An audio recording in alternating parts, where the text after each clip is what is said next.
नमस्कार, आप देख रहे हैं इंडिया टीवी में हूं पेनाज। हरियाणा का चुनाव हो चुका है, नतीजे आ चुके हैं, लेकिन इस चुनाव के नतीजे ने बहुत कुछ बदल कर रख दिया है।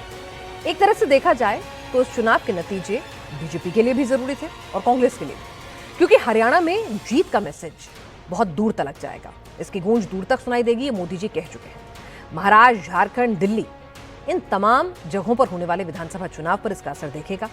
हरियाणा में कांग्रेस के हारते ही उसके अलायंस पार्टनर्स के सुर भी बदल गए। महाराष्ट्र में सीट शेयरिंग के लिए बार्गेनिंग कांग्रेस के लिए अब टफ हो जाएगी। उद्धव गुट की शिवसेना कह रही है कि या तो सीट शेयरिंग कर कॉम्प्रोमाइज करो या अकेले चुनाव लड़ो। उधर आम आदमी पार्टी ने दिल्ली में अकेले इलेक्शन में उतरने का ऐलान कर दिया।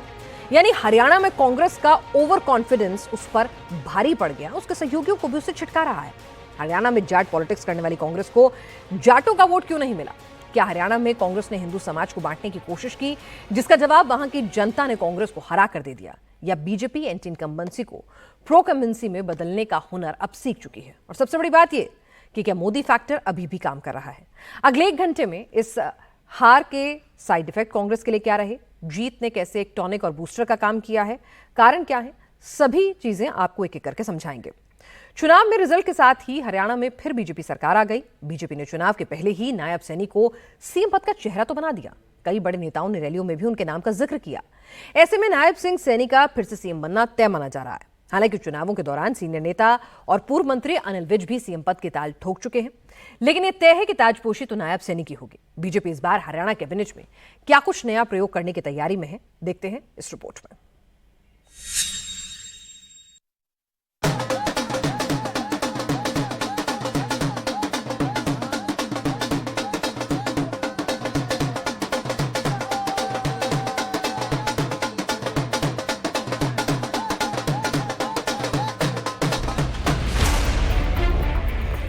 गैर जाट वोटों पर फोकस, ब्रांड नरेंद्र मोदी और नायब सिंह सैनी का चेहरा।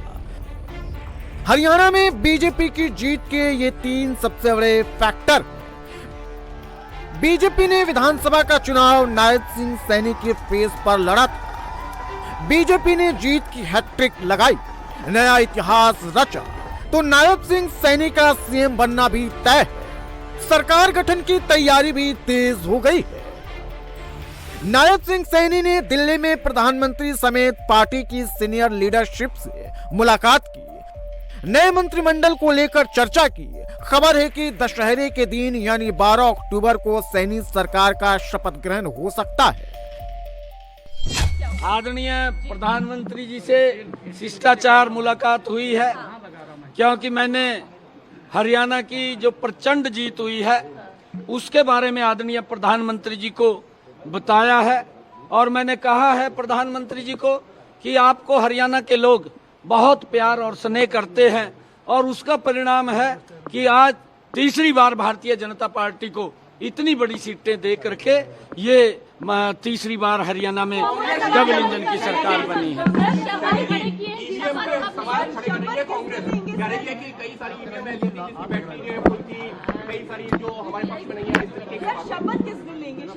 देखिए, जो ईवीएम के ऊपर सवाल उठाने वाले लोग हैं, मैंने 4 रोज पहले कहा था, जो यहाँ पर सर्वे की रिपोर्ट आ रही थी, उस सर्वे की रिपोर्ट के अंदर एक तरफा कांग्रेस के पक्ष में माहौल था। कांग्रेस इस प्रकार का वातावरण बना रही थी, झूठ का बवंडर खड़ा कर रही थी कि हम सत्ता के अंदर आ गए हैं। और मैंने बार बार इस बात को कहा, मेरी कोई भी बाइट आपने देखी होगी, सुनी होगी, मैंने ये बात कही है कि हमने इतना काम किया है पिछले 10 वर्षों में आदरणीय मोदी जी के नेतृत्व में, और मुझे पूर्ण विश्वास है कि हरियाणा के अंदर तीसरी बार बहुत बड़े मैंडेट के साथ एक तरफा जीत भारतीय जनता पार्टी की होगी। और वो साबित हरियाणा के लोगों ने कर दिया है। वो जो सर्वे की रिपोर्ट थी, उस रिपोर्ट को आप लोगों के सामने है। नायब सिंह सैनी के साथ इस सरकार में एक डिप्टी सीएम भी बनाया जा सकता है। विधानसभा चुनाव में गैर जाटो दलित ने इस बार बीजेपी को खूब वोट किया है। ऐसे में पार्टी डिप्टी सीएम की जिम्मेदारी दलित नेता को दे सकती है।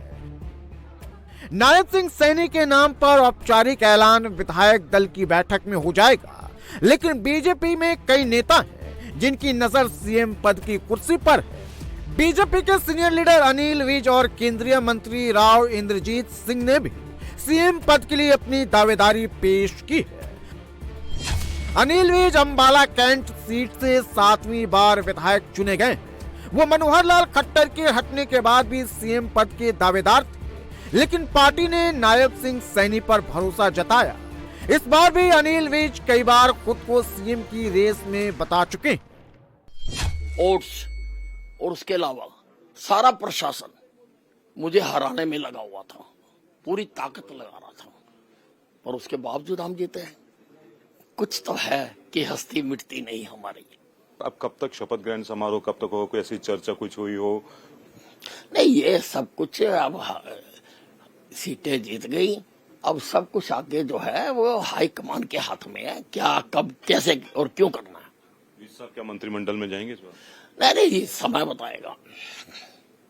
क्योंकि आपने तो ताल भी ठोकी थी कि मैं मुख्यमंत्री के लिए भी। नहीं, ये शब्द गलत है। आप इस शब्द को ताल नहीं ठोकी मैंने कभी भी। मैंने एक स्पष्टीकरण दिया कि ये जो एक झूठ फैलाया जा रहा है कि अनिल विज बनना नहीं चाहता, वो गलत है। अगर पार्टी ने हाईकमान ने मुझे कभी कहा होता तो शायद मैं पहले ही बन जाता, पर मुझे तो कभी कहा ही नहीं। अगर हाईकमान अभी आपको जो भी जिम्मेवारी सौंपेगा आप उसको लेने के लिए तैयार हो? मैं तो हाईकमान का हमेशा बात को माना ही। दक्षिण हरियाणा में बीजेपी के शानदार प्रदर्शन के लिए राव इंद्रजीत सिंह को क्रेडिट मिल रहा है। दक्षिण हरियाणा की 16 में से 11 सीटों पर बीजेपी को जीत मिली है। ऐसे में राव इंद्रजीत सिंह की डिमांड है कि इस बार दक्षिण हरियाणा से मुख्यमंत्री चुना जाना चाहिए।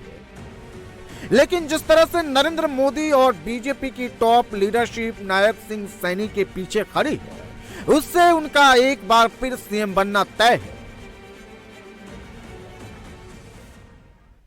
आम चुनावों में हरियाणा की 10 में से 5 सीटें बीजेपी ने कांग्रेस से छीन ली। विधानसभा सीटों के लिहाज से कांग्रेस ने चुनाव में बढ़त बना ली थी। ऐसा माना जा रहा था कि विधानसभा चुनाव में कांग्रेस आसानी से जीत हासिल कर लेगी, लेकिन 4 जून के बाद सिर्फ 4 महीनों में बीजेपी ने ऐसा क्या किया, ऐसी कौन सी रणनीति बनाई, उसे कैसे ग्राउंड लेवल पर उतारा कि विधानसभा चुनाव में पूरी बाजी पलट गई।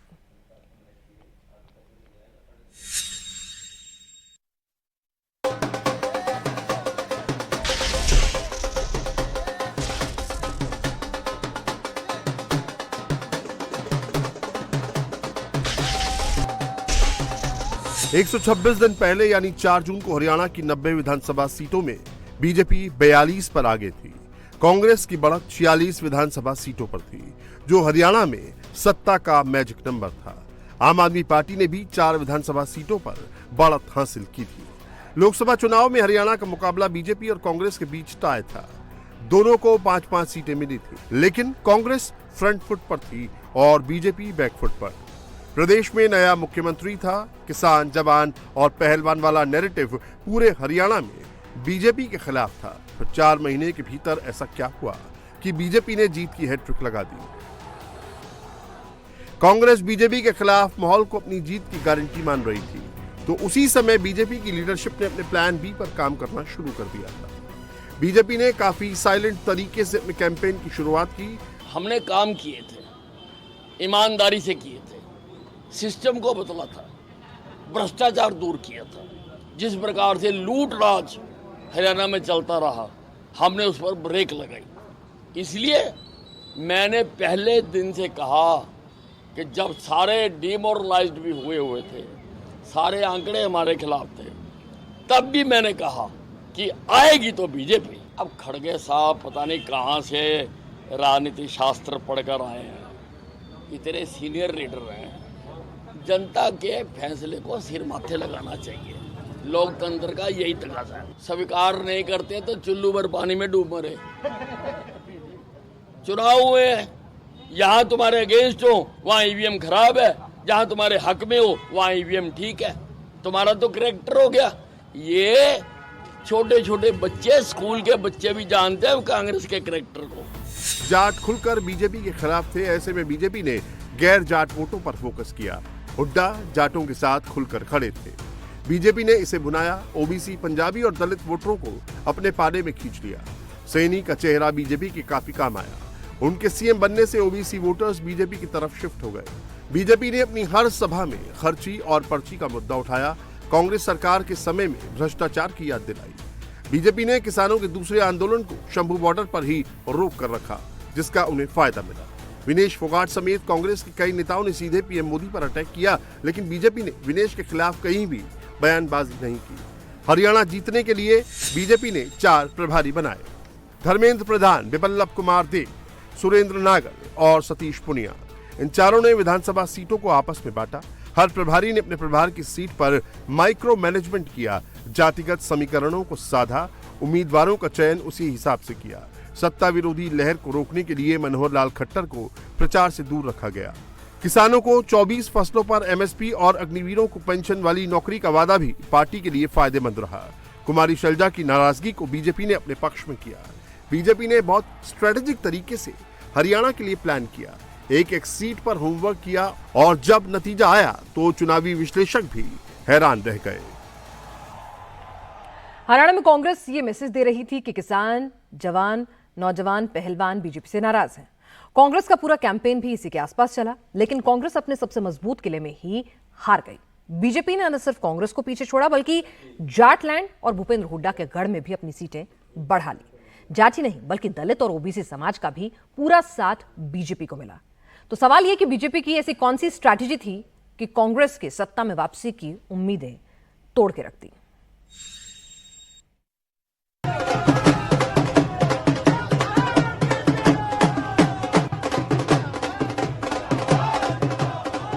हरियाणा में बीजेपी का फॉर्मूला तीसरी बार हिट हो गया।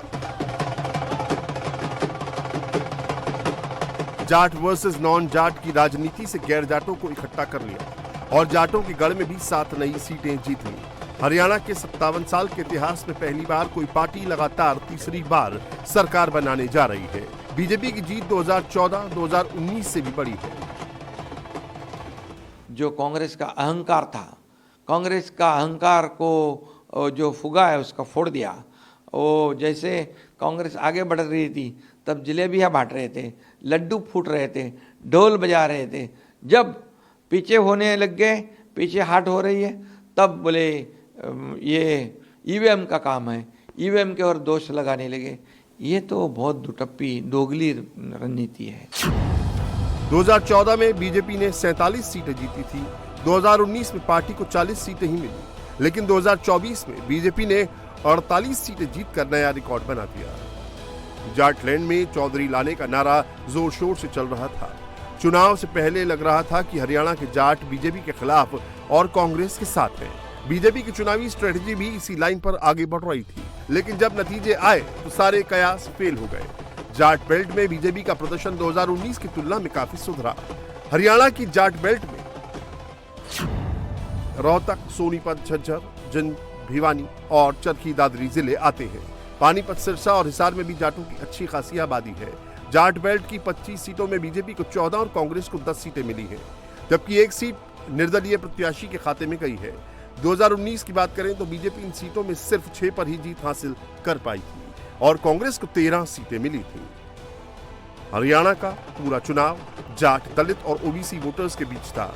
किसानों की नाराजगी हो या फिर महिला पहलवानों का मुद्दा, ये सारे के सारे नैरेटिव कहीं न कहीं जाट समुदाय से जुड़े ही रहे। बीजेपी ने कांग्रेस की खेमेबाजी और शैलजा मुद्दे को जिस तरह उछाला, उसका पूरा मकसद दलित वोट, खासतौर से नॉन जाटा वोट बैंक में सेंधमारी भी रहा और पार्टी को इसमें कामयाबी भी मिली। दलित वोट कांग्रेस की जगह बीजेपी में शिफ्ट हो गए। पार्टी को किस तरह से स्टेट में सींचा नहीं गया, तालमेल नहीं रखा गया, जो कौन लोग हैं जो जिम्मेवार थे सबको साथ लेकर चलने के और पार्टी को एक दिखाने के और सबको बैलेंस आउट करने के, वो भी बातें हैं। स्टेट में क्या मैसेज गया है, किस लिए लोग कांग्रेस की सरकार बनाते हुए पीछे हट गए हैं। जो एक माहौल बनाया राहुल जी ने, वो उस माहौल को एकदम निगेट कर दिया, ख़त्म कर दिया। इसके लिए क्या कारण हुए, ये सब बातें देखनी पड़ेंगी। बीजेपी ने 2019 में विधानसभा की 17 रिजर्व सीटों में से 5 सीटों पर जीत दर्ज की थी, लेकिन इस बार 3 ज्यादा यानी पार्टी ने 8 रिजर्व सीटों पर जीत हासिल की है। नायब सैनी की वजह से ओबीसी वोटर्स की पहली पसंद बीजेपी रही तो गुर्जर यादव बहुल इलाकों में भी पार्टी को भरपूर समर्थन मिला। हरियाणा चुनाव से साफ है कि बीजेपी ने जहां अपने पुराने किलों को बरकरार रखा और नए किलों में सेंध मारी, जबकि कांग्रेस जाटलैंड में नाकाम रही और अपना बना बनाया किला ढह जाने दी।